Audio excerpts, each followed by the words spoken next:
FBI records show the year that Martin Luther King Jr. died, he was planning a nationwide boycott demanding $20 billion a year for 10 years as reparation. Never heard that one before. I heard that he was starting the Poor People's Campaign. Everybody, I think, well, not everybody, but a lot of people should know that, right? That was actually, when he was in Memphis, I believe he was about to meet with the union leaders or union, and it was he pivoted from social justice to economic empowerment, economic justice, economic rights. And we know that obviously, he got assassinated shortly after that. Coincidence? I don't think so. That's the most dangerous thing you can do, is to really start to disrupt the economic system of things, right? Sure. But now they're saying that, apparently. And back then, 20 billion was 20 billion. Nah, 20 billion is crazy. What? So they said that he was prepared to start a campaign for reparations, $20 billion a year for 10 years. It's really interesting. It's really interesting. Yeah, when you start affecting the money, that's when you have to have safety concerns. Same with Robert F. Kennedy, when he started having impact on the Federal Reserve. That's certain industries. Yeah, prayers for the brother. And that's why I always say, if they can't kill you, they'll assassinate your character. For sure. One of the two. Unfortunately, they killed him. But FBI records show the year. Yeah. Good morning, and welcome to another edition of Let It Be Known. And that all makes sense. I have not heard that before, but we do have William Barber III with the Poor People's Campaign carrying on the legacy of Martin Luther King. But that is interesting, Neil. Peace and love, everybody, and welcome to Black August. It's a month of resistance, and Dr. King was that. And our guest this morning, out of Texas, Jolanda Jones, will be joining us, and she definitely represents what Black August is all about. And we have some news about an ice cream that might make you cringe, y'all. And we have some news, too, about Dr. Martin Luther King and a statue that has everybody in an uproar. But it's interesting that, and I'm glad that the brothers from Earn Your Leisure podcast are talking about the Dr. King tapes or files from that perspective, and bringing out the important things instead of what the Trump clan thought news media would pick up.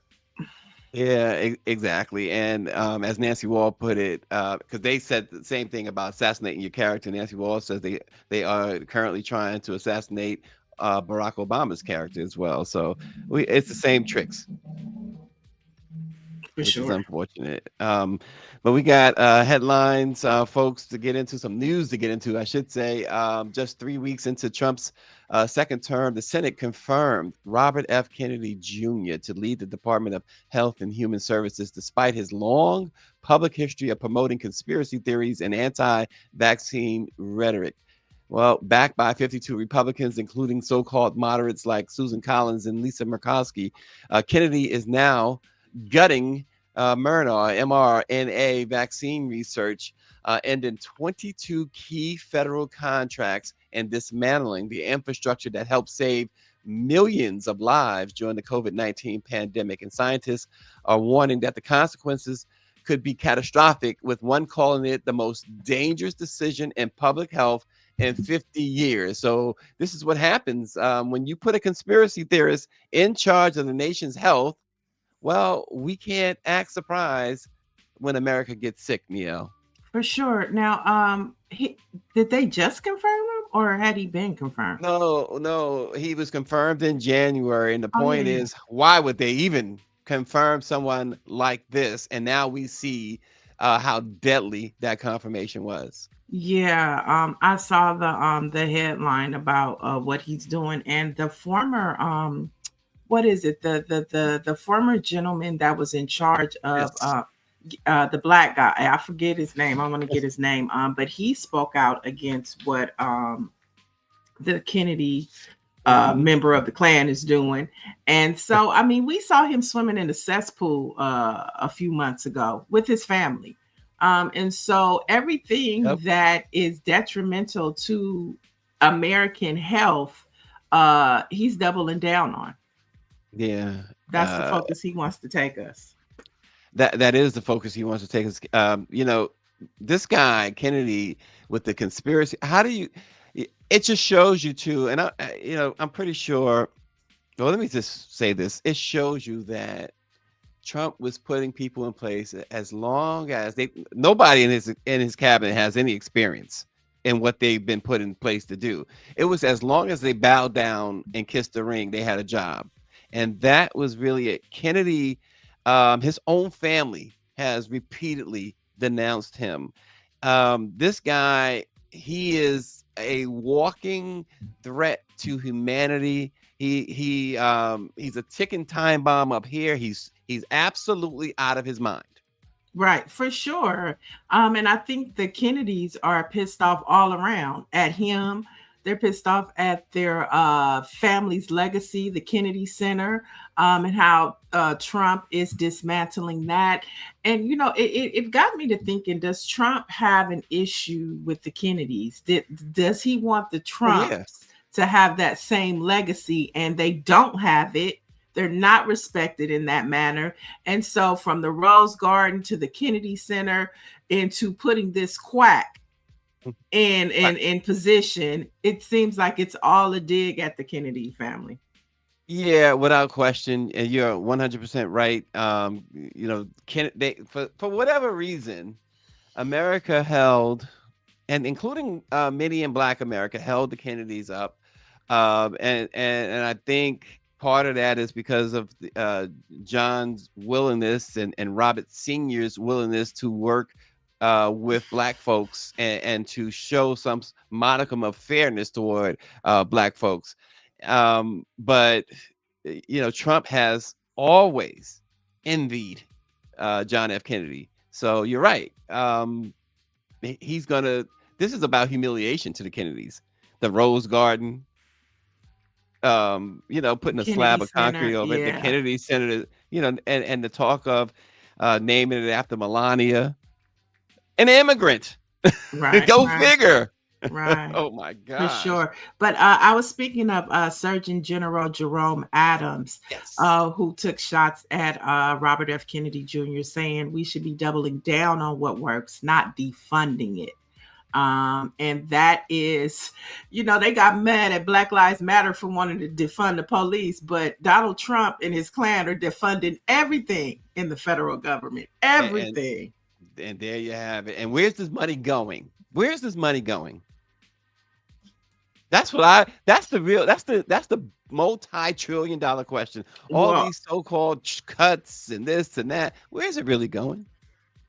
Well, I think we know.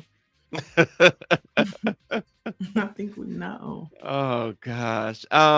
Speaking of this administration, folks, headlines you might have seen in mainstream media. Hopefully by now, many of you just turn to the Black press because you cannot allow yourself and your kids and your family to be misled constantly anymore. But headlines may say, and I saw a huge CBS News headline, crime has dropped in every category, but the FBI's own data, if you do a deep dive as this reporter did, myself, you will find that the truth isn't that simple. While crime rates declined, the total number of murders actually rose. Hate crimes topped 8,000, and cargo theft and human trafficking remain serious, and they remain underreported. Yet under this administration, even those numbers raise questions because what happened earlier this month. Trump fired the Bureau of Labor Statistics chief for releasing jobs data that Trump didn't like, for releasing facts that he didn't like. So if he fired the labor guy, Niel, over jobs data, how can anyone trust crime stats from his administration without questioning what's being left out? Well, we know for a fact that before he took over, that the biggest threat, according to the FBI, was white domestic terrorists. And we're talking about January 6ers, we're talking about KKK members. Those were the most detrimental to our country. And so any statistics coming out of this administration, you definitely have to take a double look at. And to your point, him firing the labor statistic person, I mean, you can't believe anything that this administration says. You are really going to have to lean on watchdog organizations and groups that are going to continue to stay on the front line, that are not funded by the federal government, that are keeping watch on things from crime to food to healthcare. That's what these watchdog groups are funded for, and that's where we're really getting the real information from. It's not going to be the federal government. No, not at all. And then there was reports, Neil. I don't know if this is true or not. Speaking of fake stuff from this administration, you remember the one of the big guys, and he's really young too, but from Doge was reportedly attacked in DC, and Trump went off the rails about it. He wants to take over DC. Well, there are reports surfacing that was staged. Oh, really? I saw that headline, and I really didn't care. But that's neither here nor there. That's a whole nother subject. But interestingly enough, wow, not surprising at all if it was a fake headline. Yeah, because his desire to take over DC is one is very obvious. You got a black woman mayor, and he has tried to run roughshod over her ever since he's taken office. And and she's played the game too. I mean, listen, I've been very critical of Muriel Bowser. She has capitulated in some ways, in various ways, really. But he still, it shows capitulation to him. It doesn't matter, folks. So why not fight him? Why not fight him? Because capitulation, he's going to put you in a little corner. Go sit and take a timeout until I tell you can walk, talk, speak, or chew gum. Mm-hmm. Die on your feet. Don't live on your knees. That's what these folks are doing who capitulate. Goodness grief. The Texas Democrats are not. We'll get into that soon. But they're certainly trying to live on their feet. Goodness. It's just so disgusting to see grown people so weak. It's grown people who are supposed to have a modicum of power so weak, so ready to turn over the moment the wind blows. Folks, let's to kind of, I don't know if you can call this lightening it up a little bit, but because of the subject matter, but there's a new documentary on Prime. It's streaming now. It's called Even Me 2.0. It picks up where the award-winning film left off, spotlighting older Black women living with HIV. A decade later, the stories are still very much gripping, and the crisis is still very much real. Black people are 12% of the U.S. population, or 13%, depends on who you listen to, but 38% of new HIV cases, yet only 14% of PrEP users are Black. The PrEP drug, only 14% are Black. So Even Me 2.0 shows what the headlines ignore, that HIV is still, Niel, devastating Black lives, and too many are being left behind. So it's a really, really gripping documentary. The second part of that documentary that was released in 2012. Oh, okay. It was released in 2012. The first one was, yes. Okay. Yeah, I mean, it's, we know when everybody else catches a cold, Black folks catch pneumonia. We know that. But there is some, as of late, there is some breaking news in search of cures and research for HIV. Nice. But unfortunately, because we were just talking about Robert F. Kennedy Jr., and we were talking about what, the Trump Klan administration is doing, those things that are happening and not in our country, we might not be able to experience the help that we could be having because of this administration, because, the Guardian is reporting back in June, breakthrough in search for HIV cure leaves researchers overwhelmed. The first widespread cure for HIV could be for children. Promising HIV cure could be achieved, and they keep saying through children, but we're not going to be able to benefit from this research because of our current leadership in federal government. Yeah, and as Dr. Joni too mentioned, and we reported on this before too, Dr. Joni, that Trump has ended all funding and meds for HIV and research. So you're 100% right, Neil. We're not going to see it here because of Hmm. that, two-headed monster of Trump and Kennedy. But elsewhere, the advances are obvious. For sure. And I think, some of the, the statistics that you quoted in the documentary, yes, we should be highly concerned. But, I'm just grateful. It was at one point in times where HIV and AIDS scared us to death. Mhm. And it was a life-changing and life-threatening disease to have. But now in today's society, as medicine, and as prevention has, escalated and we know more, so we do better, it's not as detrimental as it used to be. Because Mhm. before, HIV and AIDS used to be a curse. If you caught it, you dead. Because you're dead. Remember when Magic Johnson caught it? Everybody thought And he look was at going to him. die. He Mhm. looks healthier than most healthy people. And he's in his 60s, looking like he could still play some ball. Right. Yeah. And one of the things that he always said was that, you know, once he started medication, he followed the doctor's orders. He stayed on he watched his diet, his exercise, the medicine, everything. So he was very, very much in tune with all of that, and it certainly helped him. And of course, having a very supportive spouse, and Cookie, I'm sure that went a long way too. But to your earlier point, though, especially the 80s, it was a death sentence. It was taboo as well. I knew someone, a young woman, a young girl, she was like 18 years old at the time, died of AIDS. And also I remember asking someone, it was another young lady that I knew from high school who happened to be at that time. She happened to be gay, and we didn't know much. Our thought was back in the 80s, if you were either gay or a drug user, you were going to get AIDS, or you could get AIDS. And I asked her, are you concerned about HIV and AIDS? Because she was, simply because she was gay.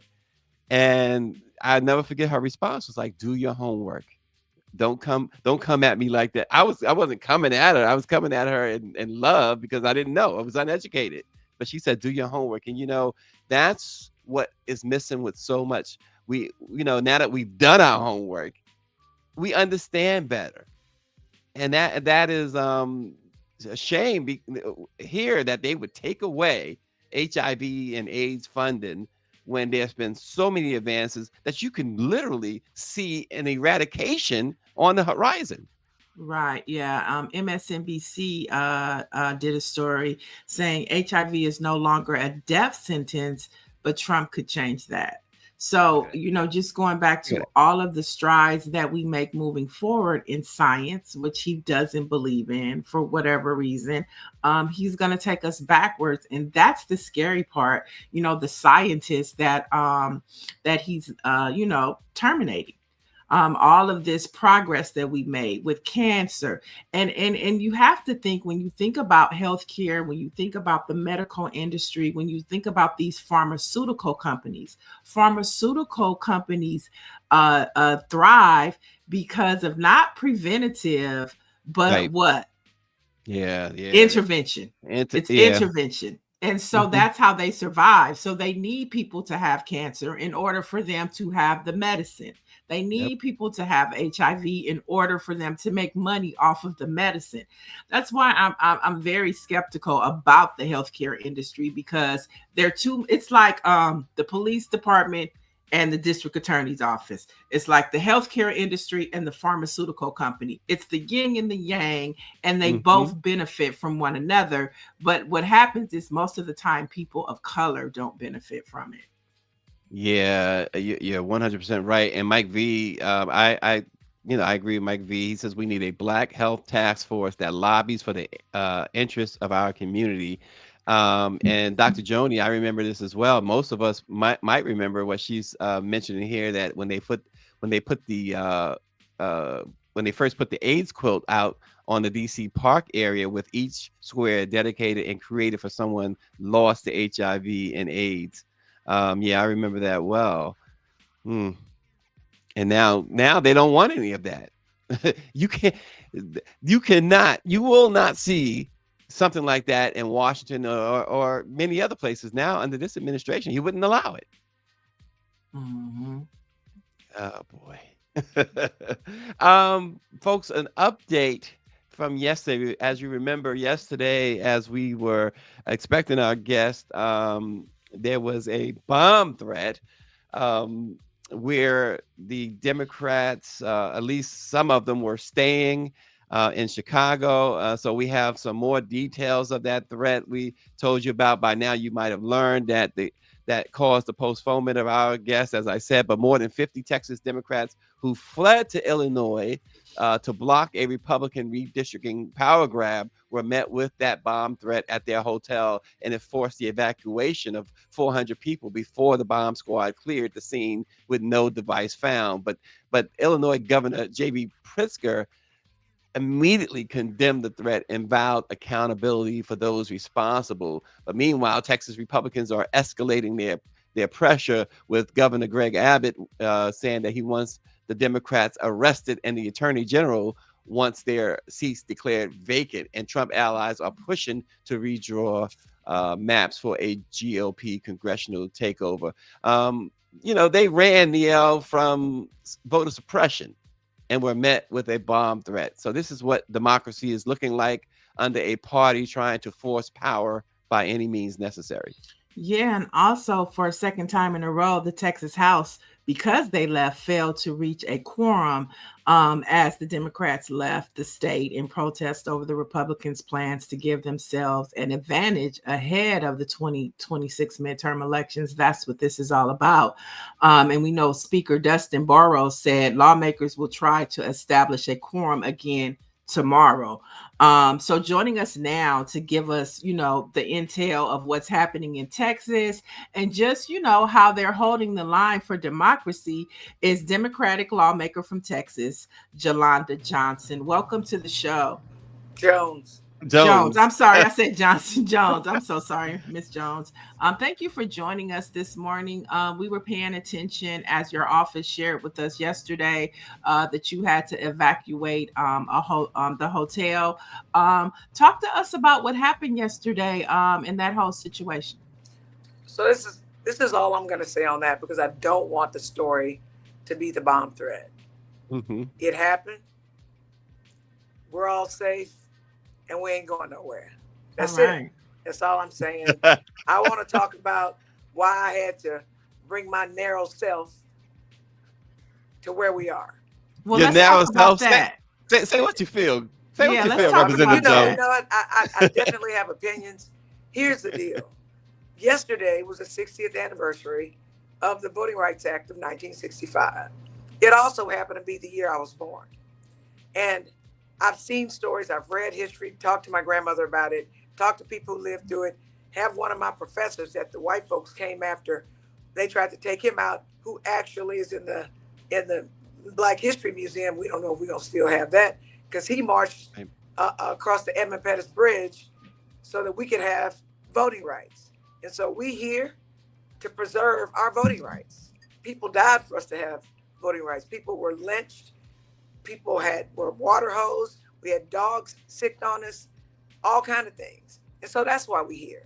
And we going to stay here. And they're going to try to get a quorum tomorrow or today. They ain't going to get it. They're going to try to get a quorum the day after that. They ain't going to get it. And they have, and let me just explain something to you. It is very, very, very important that we call it for what it is. It's not a power grab. It's not just gerrymandering. It is racial gerrymandering. It is racist. The Supreme Court has said that you can politically gerrymander, you can power grab, but you cannot make decisions and do things because we Black or we brown. So let me be clear. The only way they get the 5 seats that Trump wants is if they go find Black people and brown people where they are concentrated in Houston and in Dallas and crack our communities and put us in districts with a whole bunch of white folks. It's that simple. So it is racism. 101. And to anybody who says you're playing the race card, which is what they like to say to us to try to make us think that there's something wrong with it. I grew up playing spades. I'm from Texas. It's a big deal. That and dominoes in Texas. Guess what? And we can do what's called a French cut, where you divide up the things and do all this stuff to try to get yourself and your teammate a good hand. I'm going to pull that card from the bottom of the deck, the top of the deck, the middle of the deck. And if I have to pull it from them French cut sections, I'm going to pull a race card every single solitary time, as long as you racist. If you don't want for me to pull a race card, then I'm going to need you to stop being racist. It's that simple. This is about racism. This is about taking Black folks back to before we had voting rights and before we had the Civil Rights Act. And newsflash, I don't know if y'all remember, there were people that got assassinated to try to get us the rights we got. Right. Martin Luther King, Malcolm X, Medgar Evers, you name it. So I'm going to be here. I ain't got nothing better to do. I love Neil. I love her. What's her title there? It's on the scroll there. It's her title there. Texas Rep Jolanda Jones, lawyer, quorum breaker. I love that. Peace. I sure am. Let me ask you a question, Representative Jones. I guess the real question is how long can you do this, and also whether or not. I mean, I guess you guys have counted the costs. You have discussed this. Can it work? So let me be clear. Are you familiar with the Montgomery bus boycott? Absolutely. Okay. So, some people think it lasted a day or two. You realize it lasted over a year, right? That's right. You realize people ain't had no cars. They was trying to figure out how to get to work. And guess what? The community came together and supported them so that they were able to hit the white folks where it hurt them in their pocketbooks. And then they said, oh, okay, well, we want to take that Black money. Same deal. What you mean, how long? Like, I've been Black all my life. It's been a struggle all my life. But I can't let, because it's a struggle, stop me. I was FaceTiming with my granddaughter last night. I miss my granddaughter. I really do. But you know what? I got to do this for her. I can't let my granddaughter grow up in a place that I didn't have to grow up in, like before the Civil Rights Act and the Voting Rights Act happened. So, yeah, I can do it. You realize we used to be slaves, right? The law used to say that we were slaves. And guess what? Harry was like, nah, I ain't doing none of that. I'm going to risk life and limb. I'm going to leave these Negroes who don't know they enslaved, and I'm going to free the people. And people talked about it. Dr. King, he wasn't as famous in life as he was in death. They talked about it. They said he couldn't do it. We wouldn't get our rights. Guess what? We got our rights. So I'm going to stay here for as long as I need to stay here. Any more questions? Yes. I have one, Rep Jones. I have one for you. You went viral this week because in response to Governor Abbott saying that he wanted to arrest the Democratic lawmakers that fled the state. Now we see that the FBI and one of the Congress members is seeing if the FBI can do anything and intervene. What's your response? And can the FBI really come after you and bring you back to Texas? So let me be clear. I'm a lawyer. I've been a lawyer for 30 years. Okay. I know I don't look that old, but that's not the point. No, you don't. Now, let me be clear. This is a Texas issue. It's not federal. It is a waste of government resources. The FBI technically does not have the power to do that. Now, under Trump, who doesn't care what the laws are or the Constitution, doesn't respect anybody, I don't know if they'll do it or not. But and let me also say this. We are charged with something civil, right? Mm-hmm. And court breaking is within our rights. In fact, the Attorney General, Ken Paxton, when he moving his lips, he lied. True story. There is no warrant to issue that goes outside of Texas. And let me be clear. Most warrants in Texas have a range of between 150 and 200 miles. Texas is bigger than that. Hell, a warrant in Houston won't get you in Amarillo. It's just not going to do that. And let somebody arrest me. I'm suing them. Trump ain't the only person who can sue people. The Department of Justice ain't the only people that can sue people because it's kidnapping and I'm going to file charges. So I wish they would. So there is no law. And let me also be clear. They're talking about we've committed crimes. No, the Texas Penal Code governs what crimes are in Texas. In order for something to be in the Texas Penal Code, we, the representatives, have to make it a crime and determine the range of punishment. There is no crime for quorum breaking at all. So what they're doing is what all bullies do, is they threaten you and they scare you. Guess what? Public education educated me really well.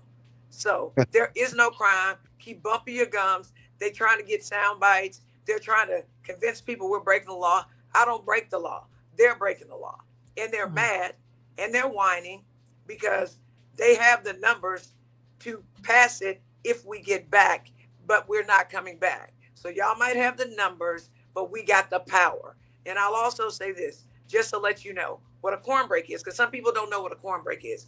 There are 150 of us in the state house. It takes 76 votes to pass anything. There's 88 Republicans and there's 62 Democrats. You know, math ain't mathing for 62 to ever beat 88.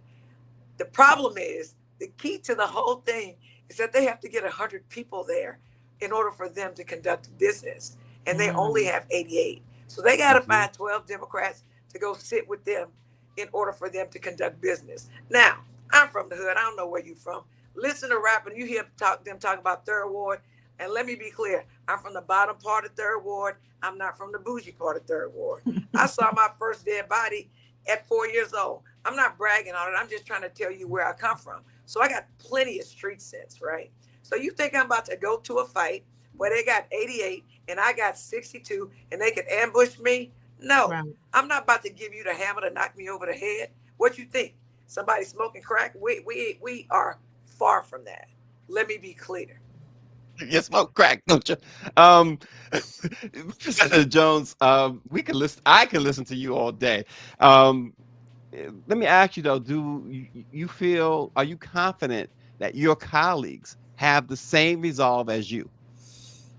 You know, here's what I've learned about life. The only person that I can control is myself. But I'm also a 4-time United States track and field champion. I've competed all over the world for the United States. And sometimes stuff gets hard, right? And sometimes you have teammates who aren't as weak. Right now, we have resolve. But you know what? The thing about us all being together is when somebody gets weak, we're going to be there for them. So I'm hopeful that we'll stay as a team, because sometimes you have moments of weakness. But, you know, we fall away. We ain't close to Texas. And we're just embracing each other. And we're supporting each other. We have a chair, Jean Wu, who's keeping us together. We have the chairs of our respective caucuses. And oh, by the way, I'm the first Black openly LGBT person in the Texas legislature. We need representation, right? We've got the MALC chair, the Mexican American caucus. We're all working together. We're all supporting each other. We're all reinforcing each other because we ain't got nothing else better to do. And although this is in Texas, this matters around the country. What people don't know, and I'm trying to make people be able to visualize it because I'm a visual person. In 2024, the Republicans did a racist gerrymandering in North Carolina. There were 7 Democratic congresspeople and there were 7 Republican congresspeople. Nobody paid attention to it. Well, the Republicans stole 3 seats because of their racism and because of their gerrymandering. It's not an accident that in Congress now, Trump has a 3-person majority with the Republicans. It's not an accident that his terrible bill passed by 1 vote. Had they not stole those 3 seats in North Carolina, we wouldn't be where we are. Eggs wouldn't be so high. We wouldn't have no damn tariffs. People could have jobs. People would have health care. So Congress is the only place that can stop the president. Congress can vote against his stuff, which I would have voted against that bill, the big, ugly, horrible bill. Had I been the congresswoman for Congressional District 18, we can investigate him. And let me be clear, every day he's alive, he's doing something illegal. So I would be investigated. We'd be having hearings here, there, and everywhere. And finally, we can impeach him. That's what he does not want. He knows that America does not like his policies, and he's trying to rig the game. And let me be clear, game recognized game. I'm from the hood. If I can help it, if we can help it as a Democratic caucus, and we've got to each do our own part, that ain't gonna happen under our watch. We can't let it happen. So what happens in Texas, will definitely affect you wherever you are. And so we need for you to be supportive of us. And to the question you said, hey, how long can you stay? We can stay as long as people help us to stay. So y'all need to be in this fight. You can't be here with us, so you're not going to be on TV or nothing. But trust me, you think it can't get worse? It can under Donald Trump. Who thought that the man would be deporting U.S. citizens? Right. Who thought that he would be separating families? Right. Who thought that a backpack that used to be $15 cost $50 now?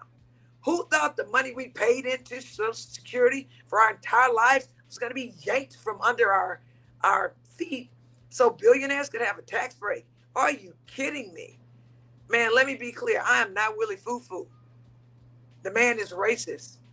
And the funniest thing to me is to look at all this social media, all these people who voted for Trump and they losing their jobs and they can't afford stuff, they getting deported. Now, he told y'all what he was going to do. When somebody tell you who they are, believe them. He told us in 2016, I'm done on my little vent on Donald Trump, but let me be clear. He ain't controlling the Texas Democratic delegation, and they are going nuts. And it all started because one day back in 2009, a black man became president. They woke up and lost their minds, and they've been trying to put us back since. You can't put the genie back in the bottle. No. But I think you really broke it down to talk about what's at stake when you talk about how, it's only so many seats that can change the trajectory of Congress, and why you guys are in Illinois and in New York. And you talked about the congressional seat that's up for grabs. You kind of mentioned that. And even thinking about Al Green, who is from the state of Texas, that did file articles of impeachment. But if he would have had the votes, those seats, something could have happened. You have decided to run for Congress. Let's talk a little bit about that, and how this is impacting your race, because you're not in your district right now. You're not in your state. For sure. And that's something else. They saying we abandoned our duties. Boy, bye. I got a district office right now that is taking care of constituents. When we have problems, I'm in communication constantly with my staff to make sure we are handling our business. So we didn't abandon our duties. We have more than just duties of going to the Capitol. That's the first thing I want to say. So don't believe that nonsense, because it's bullshit for what that's worth. Let me also say, I was running for Congress before. When Congresswoman Jackson Lee died, I was going to run for Congress, but Congressman Sylvester Turner and I worked out a deal where I stepped back, and then he said he was only going to stay for one term because he has a new grandbaby just like me, and he wanted to complete some work that he had started with Congresswoman, because he used to be the mayor of Houston. Yep. And then he died. We were in the middle of session, right? And y'all think this redistricting is bad? There are so many things that they filed. I had to stay and use my skills as a 30-year trial lawyer to try to help. I've been in this race. I was in this race before this quorum break happened. So no, I'm not able to be in Houston, but that's all right. My office is handling our districts. And hey, I'll ask you, please support me, because if you hadn't seen anything about myself, if you haven't seen anything about me, I'm consistent, right? The same way I'm fighting right here, the same way I'm breaking it down to help people understand why this is so important, why a little video redistricting committee in Texas might ruin your life and the life of your kids forever. I will do the same thing. I speak truth to power. I ain't scared. And people ask me, why aren't you scared? I'll share something about myself. Apart from I had a whole bunch of bad stuff happen to me, which we all have our crosses to bear. My brother was murdered. My aunt was murdered. A bunch of my cousins were murdered. My father committed suicide. I was with my dad when he committed suicide. Two of my uncles committed suicide. And I will say this, if you don't think that your father blowing his brains out after he comes back from Vietnam, don't even get me talking about how the Veterans Administration fails its veterans. That's a whole nother story for another day. My dad was a Marine. If you don't think starting off with a mom and a dad who are married, and you think you're going to have the American dream, and your dad blows his brains out and you're with him, I've had a whole bunch of counseling, okay? A bunch of counseling.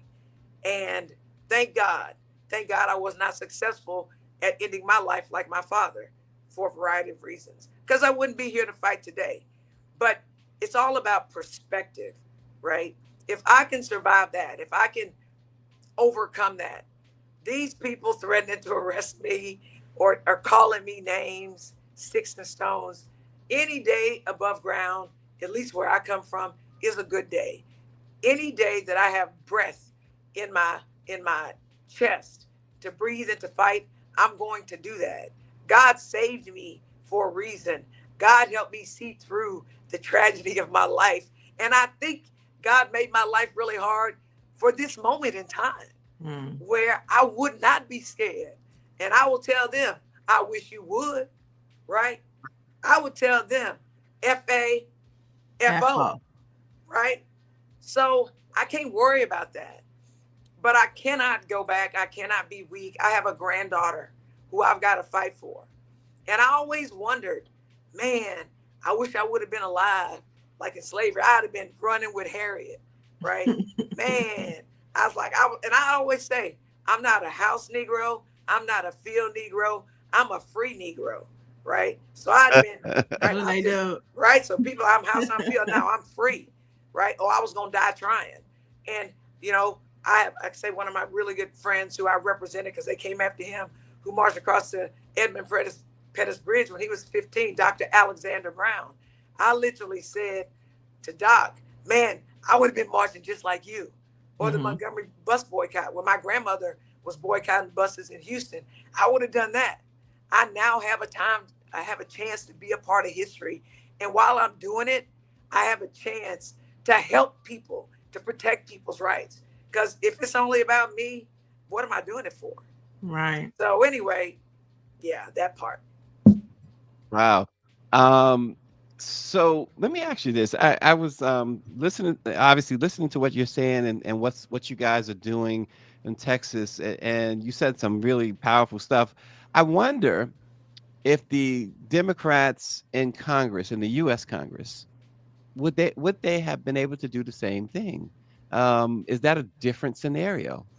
I'm sorry, I don't understand the question. Say it So the Democrats in the U.S. Congress, like you Democrats from Texas and in the legislature there, you left. You broke quorum. Could they have broken quorum with this big ugly bill, among other things? Well, I mean, one of the things that you have to consider, right, is numbers. And they're down by 3. So I don't know what it takes to have a quorum, but and let me be clear. I'm choosing my words carefully. There are always Negroes. Say it, girl. There are always Negroes who can be bought, right? There's always Stevens with Django Unchained, always. Yeah. And so you have to be mindful of that.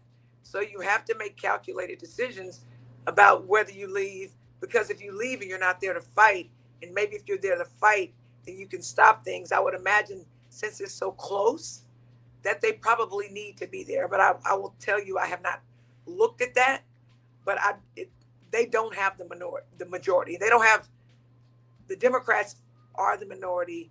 The Republicans, there's more of them.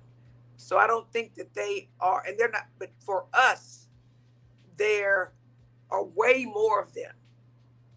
And they actually need us to be able to do anything. I don't know if that's the same situation in Congress. But also there are certain things like you got to pass a budget. If you don't pass a budget, then people don't get paid. So do you want to be the person who quorum breaks and then the workers ain't getting their paychecks? I mean, I grew up when my mother couldn't afford to miss a paycheck. I mean, she literally barely made it from paycheck to paycheck. In fact, sometimes we didn't make it. We got evicted all the time. So when you make these kinds of decisions, we as elected officials are prepared to make sacrifices. My son and I practice law together. He's holding down the law practice while I'm doing this. But what about people who don't have a son who can run their business for them? Right. Or for that matter, what if you got a job with somebody? You leave, who gonna get paid when they ain't there working? And if you gone long enough, who gonna keep their job? Right. And so what you've got to think about is not as simple as you think For us, it was real simple because they outnumber us 88 to 62, and it only takes 76 votes to pass anything, and they already have 88. They don't need us. The only power we do have is to get up out of there, which is exactly what they did, because they don't have enough power to conduct business without us. Right. I think that just having this conversation with you, the term representation matters continues to flow through my mind. Hearing how you talk about your life experiences and how they help you, govern your district. The decisions you make are based upon your life's experiences. And when you think of the Republican Party and their representation, you think of greedy white men who want more and more. And then I'm thinking of the 92%. Well, we have a little and we know how to make a lot. And so when you think about who you want representing you in Congress, I think the choice is easy. But now I want to ask the question. You mentioned that the support of the people. How can people who are looking at this, people who are concerned about your well-being, people who want to see you stick it out for the long run, like the Montgomery bus boycott, how can the people support you guys? So I need for y'all to check this, but I think I need to do better about this. The website is riggedredistricting.com. Just check it. It will help. But if you want to support me, if you want to see me in Congress, then I would respectfully suggest that you go to www.jolandajones.com and support my run for Congress. I'll take anything. Let me be clear. My mother, like I said, we got evicted all the time. I mean, if it wasn't so serious, it'd be funny. And I'll take anything, $1, $5, $20. The most somebody can donate is $3,500. But I'm the same. Doesn't matter the situation. I am like I am. I'm very thankful that I got a great public education. I graduated from the University of Houston. I have 2 degrees from there, public high schools. And I would put my law degree, and I graduated from the University of Houston Law School. I would put my legal acumen, my trial skill against anybody, especially Trump, because he just ain't real bright. And the people in the legislature, right? And by the way, Congressman Crockett went to the University of Houston Law School as well. And we were able to lay legally sound arguments during the hearings as I questioned her on the redistricting committee to show the racist effects of what they were doing. And so here's what's funny. I've made it. I mean, technically, I'm elected. I can pick up the phone and call a lot of people, but a lot of people say, Jolanda, you're not poor no more. The problem is, I know that on a turn of a dime, you can go from king to pauper. I know this, right? And you could have one health emergency and lose your house. I know that because that's how I grew up.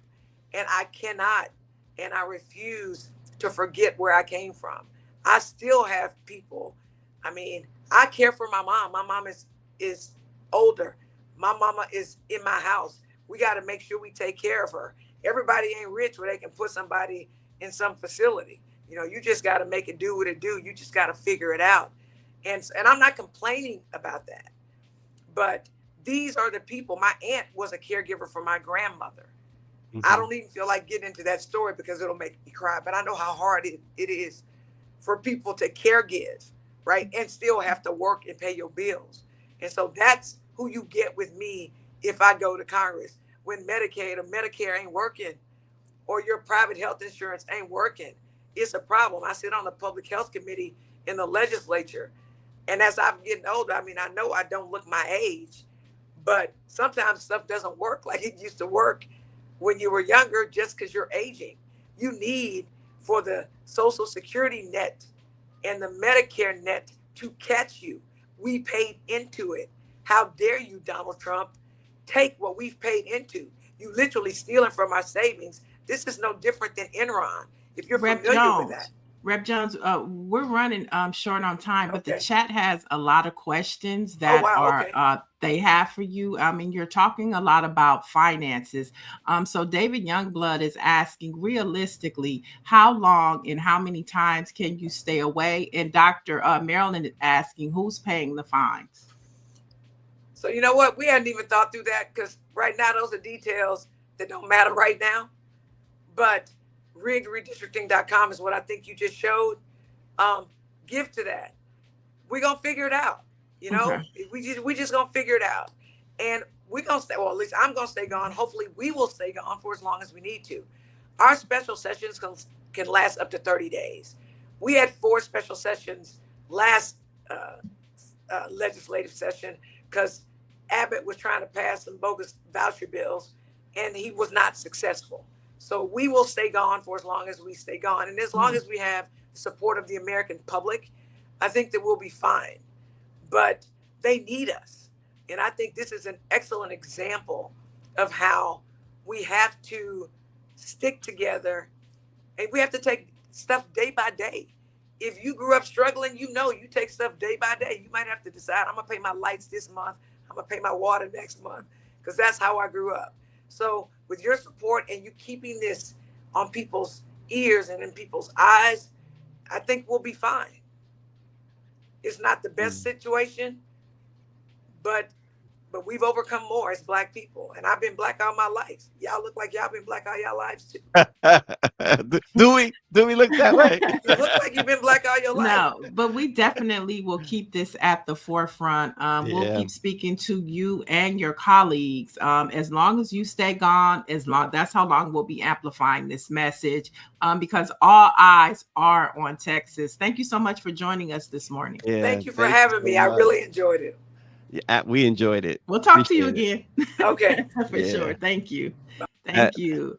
I listen, the fire that she shows, the fire she demonstrates, and I believe every word she says about how she is that way, and she's shown that.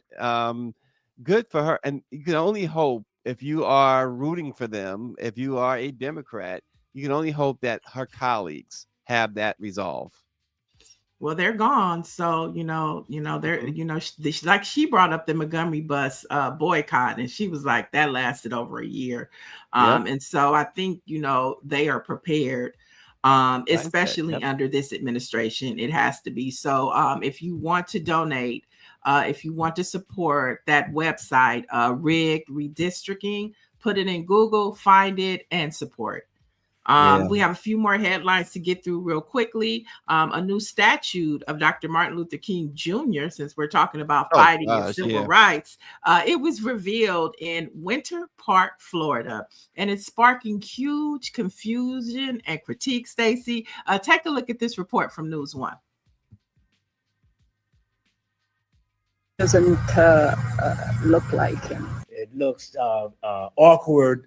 It just didn't look up to the standards that Winter Park is so well known for. The feedback from the community has also been disturbing. His head was too big, his arm was too big, and it looked really, like a caricature. Maybe it just didn't come out the way everybody had hoped it would.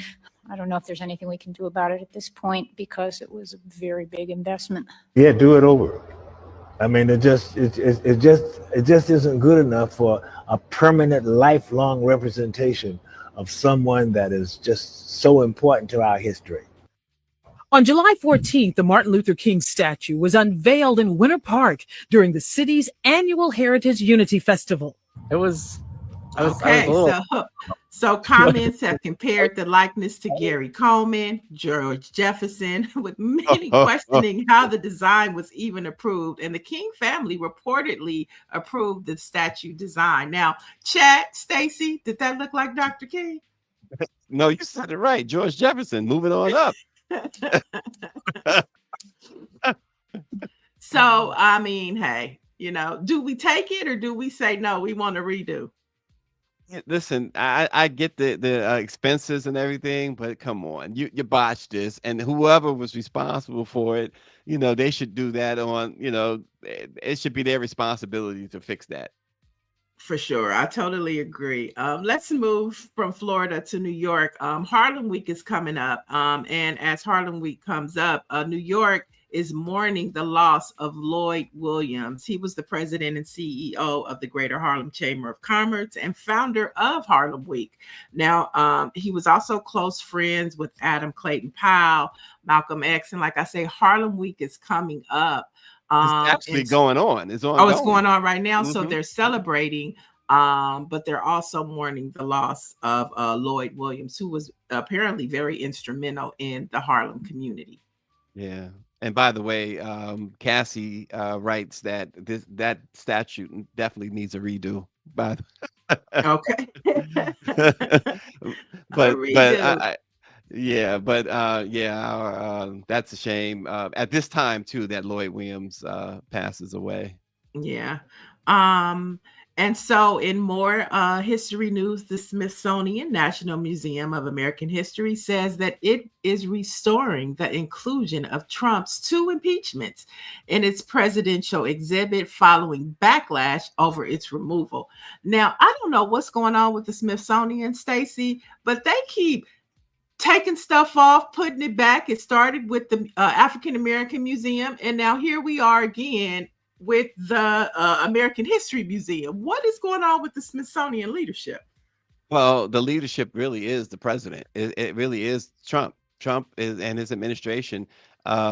They are imposing their will, I should say, on the Smithsonian, and so they don't know whether they're coming or going, and that's why you have such crazy things happening at the Smithsonian. Yeah. So at first, I mean, Dr. Joni, there are tons of stories. There was one story out that it was removed because they wanted to update the placeholder for it.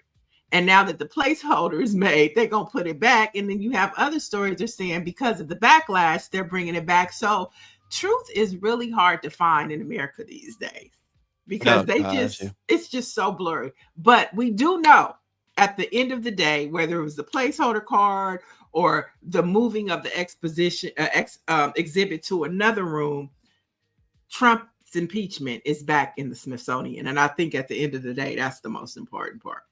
I think so too. And real quick, Neil, Dr. Maryland continues to ask about paying the $500. Who's going to pay the $500 fine imposed on the quorum breakers? I believe that question was pretty much answered this way: that there's that website that folks can donate to. I'm pretty sure that money will be in part used to help pay those fines, and I'm pretty sure that some of these lawmakers will also be using some of their own money to pay some of the fines as well. But they said they're donating. I mean, it's accepting donations, so I'm not sure that look, that's really the answer, I believe. Right. And trust that the Democratic Party understands what's at stake. So there are political PACs that can donate. So there's funding available. And I'm pretty sure like high stakes Democratic donors are being reached out to for stuff like this. And that's pretty much how, it's going to be funded. If you think of the civil rights movement, you got the offering plates passed around, but then you have people, it could be like a Magic Johnson or somebody like that, just like there was a Sidney Poitier, or a Mahalia Jackson or an Aretha Franklin. Aretha Franklin funded a lot of Dr. Martin Luther King's work. And so it's going to be that type of thing that happens, I believe, for these lawmakers to help sustain them through, this fight and this resistance that they're doing. Couple more headlines. The FDA has approved lab-grown salmon. Yeah, specifically wild type cell culture salmon for human consumption in the U.S. Now, this is the first time the FDA has approved a cell cultured seafood product, and wild type salmon is now available at select restaurants. So you don't know now if you eating real or fake salmon. And then, of course, they have cut out any rules the FDA has where folks don't have to. These companies don't have to tell you what's in the food anymore. They don't have to meet any standards anymore. You just have to rely on the folks that make it, and that's ridiculous. I think I'm gonna move to France. That's where the food is good. Quinn said, "Can they just call it by a different?" I'm with you, Quinn. Just call it a different name. Call it a different name. because we know like tilapia, a lot of people don't eat tilapia because they say that's not real fish, right? But we know what tilapia is, so we could decide to eat it or not. I'm with Quinn. I think this salmon, this injected, cultivated science salmon needs to be called science salmon. How about that? Science salmon. There you go. Science And listen, salmon. let me lift up one more time, Cassie. I haven't seen Cassie in our chat before, so I wanted to lift up. She says, just going back, I know we hate to go back on things, but she says the fines is the least of our worries. Praying for Texas and the entire United States is what Cassie. Thank you for your input this morning, Cassie. We appreciate you. Yeah, and last but not least, did you guys know that August is National Breastfeeding Month? And to celebrate, product company Frida has teamed up with the ice cream maker Oddfellas to create, drumroll, a limited edition of breast milk flavored ice cream. Yep. It's available now through the 10th nationwide, and the ice cream mimics the taste of breast milk, described sweet, slightly salty, with hints of honey. Stacey, are you getting some? Are you getting some breast milk? Listen. I've tasted breast milk before, so that I'm not getting no breast milk ice cream. Number one, and I don't know whose breast milk it is. I saw New York Knicks basketball player Josh Hart post a video of him eating this breast milk ice cream. And he's talking about how good it is, and he's talking about it really hits. I'm like, you know what? Trade him today. All right, Chad, who's trying the breast milk ice cream? Oh gosh. I'll stick with the butter pecan and the sherbet. Oh God. Look at that. There's a thousand things wrong with that right there. Yes, Michelle, it is National Breastfeeding Month. I think if you want to create awareness about breast milk and the month, this is a perfect way to do it because we're talking about it. Gosh. Why are we eating ice cream breast milk? Whose breast milk is being used? Well, it's a mimic of what it's supposed to taste like, which is described as sweet, slightly salty, with hints of honey. When you tasted it, did it taste like that? No, I'm saying, that's been years and years ago, look, I kind of had a little taste because, your baby's drinking breast. Let me see what the baby's drinking here. Everybody putting in everything but breast milk. They saying they like butter pecan, cookies and cream, black walnut. Of course, walnut. Big Cheese is gonna cringe. Big Cheese, you the main one that need to have you some breast milk ice cream. Let's everybody send Big Cheese some breast milk ice cream. Him and the Reverend. What's the Reverend's name? I saw you, Reverend. Both y'all need some breast milk ice cream. Okay, we need to soften y'all up. Mike V said rum and raisin. They got rum and raisin too. Oh, Reverend Green. That's who I'm talking about. Reverend Green. Rum and raisins. Okay, so if you had to, Stacey, take the breast milk ice cream. I am not having breast milk ice cream. Or the rum and raisins. You have to take one. Which one are you taking? A gun to my head. Right, you taking the rum and raisins or the breast milk ice cream? Which one? Listen, you have to eat one. First and foremost, I need to know where it came from. I mean, it depends on who's coming from. You know what? And those are your headlines for today. That's it. Dang on, trying to get me to eat breast milk ice cream. Come on now. Michelle said breast milk is very nutritional. Okay. I'll have it with a dash of scotch, is what Greer said. So okay, I'll go ahead, Greer. Okay, and then Quinn goes, "It's vegan, right?" Come on now, Quinn, relax over there. Okay, no breast milk for you. Listen, let's get to some Black History facts. We already, oh my gosh, everybody with this breast milk ice cream. I guess. Listen, Neil, you done started something. Look at it. Look at the chat. It's just running crazy with this. Everybody got some. Cassie says rum raisin. That wasn't sold at hood grocery stores. Look, Big Cheese, they said nothing else since we challenged him to take There the you ice go. cream. Exactly. Okay, folks, some Black history facts on this date in 1948. Alice Coachman became the first. That's not mine, is it? I thought that was yours, but anyway, it became the first. She became the first Black woman to win an Olympic medal. See, y'all got me all discombobulated with this breast milk stuff.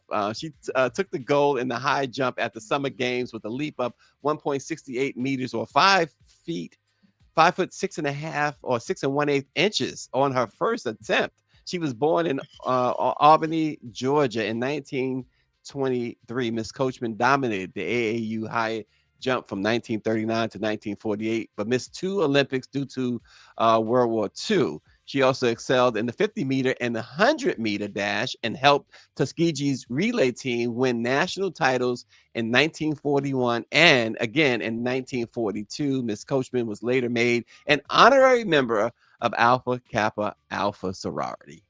92%. We always doing it big up in here. Yeah. All right, and we are still continuing to uplift Black August, which is a time for reflection, recommitment to Black liberation, and remembering the sacrifices made for the fight for justice. So on August 7th, today is an important day in Black August because it specifically marks the anniversary of Jonathan P. Jackson's death at San Quentin State Prison in 1970. He was killed during an attempt to free the Soledad brothers, including his brother, George Jackson. Now, this event, along with the subsequent death of George Jackson in 1971, are central to the origins of Black August, because when we talk about Black August, one of the components are political prisoners. And I think even a story that's coming out right now is Asante Shakur. She's been bumped up to the #1 most wanted person in New Jersey. I think it is. Yeah. Isn't she in Cuba or something like that? Yeah, she's in Cuba. Yeah, she's been in Cuba a long time, and yeah, this is it. Just once again, it shows you where things are today, right? Mm-hmm. Oh, but we don't forget, and we continue to resist, and that's why I was so glad Jolanda Jones came on the show today, because that is what Black August is all about: resistance and speaking truth to power and unapologetically Black and unafraid. That's what Black August is all about. And she was all that what you just said. Gosh, she came ready. As the young folks do, they do this when you popping. You gonna do this. Is that right? That's okay. All right. Well, that history of Asante Shakur, that's some good stuff. Our Black-owned newspaper of the day is the Arizona Informant. Since 1971, the Arizona Informant has provided an important voice for the Black community throughout the state. The family-owned and operated newspaper continues to capture the attention of the Black community and others. It's published every Wednesday, and the Arizona Informant newspaper is the only African-American owned weekly newspaper in all of Arizona. So there you go. Shout out to Clovis. Isn't that his paper? Shout out to him. Clovis Campbell. Yeah, he does the Black Rodeo too, which might come to your city or town if you're watching. He does the National Black Rodeo. Yes, he does. Which is a fun time. Mm-hmm. Absolutely. Well, all right. Yeah, for the latest in Black news, as we always say, you can head over to blackpressusa.com. Lots of new popping stories about what's happening in Black America. So go check it out, blackpressusa.com. And check us out tomorrow. Maybe Neil will have some breast milk ice cream for y'all.